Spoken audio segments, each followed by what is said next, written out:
Now at 6, targeted by rivals, a Bay Area attorney who says he was tricked into getting arrested for DUI, telling his story for the first time in court.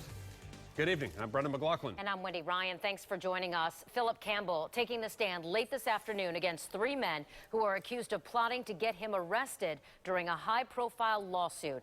ABC Action News reporter Ryan Raish was in court for every moment and tells us what Campbell had to say. Yeah, finally getting interesting here in the last half hour or so. Finally getting Phil Campbell's version of events that night he drank with paralegal Melissa Personius. And in his own words, the real reason he got behind the wheel. I felt that she shouldn't drive. The night Phil Campbell met paralegal Melissa Personius, he says he was being an old-fashioned gentleman and didn't want her to repeat his old mistakes of drinking and driving. I did not want, at least on my watch, my responsibility to have her drive the car. He called her a cab, but he says Personius was adamant she didn't want to leave her car in the valet. I admit I got frustrated.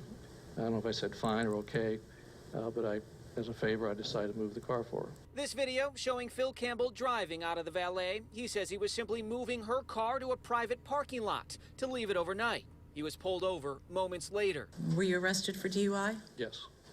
Were you taken to jail? Yes. 8 hours in jail, he says, let out just in time for the next rather awkward day in the defamation trial between Bubba Clem and Todd Schnitt. During cross-examination, a key moment in this trial. I had voluntarily drank that night, yes. Okay, and no one forced you to do it?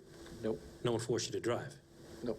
The Florida bar argues that it was all a slimy setup. They say these 3 attorneys at rival law firm Adams and Diaco directed Personius to flirt with him, get him drunk, and get him to drive. Phil Tout is accused of tipping off his friend at TPD as Campbell got behind the wheel. Based upon advice of counsel, I invoked my Fifth Amendment right. Phil Tout, Diaco, and even the paralegal all choosing to remain silent. But will that strategy work? Again, in the last 20 minutes or so, Campbell getting drilled in cross-examination. He admits that no one forced him to drive that night, but he says he felt there was no other choice. Reporting in Pinellas County, Ryan Raish, ABC Action News.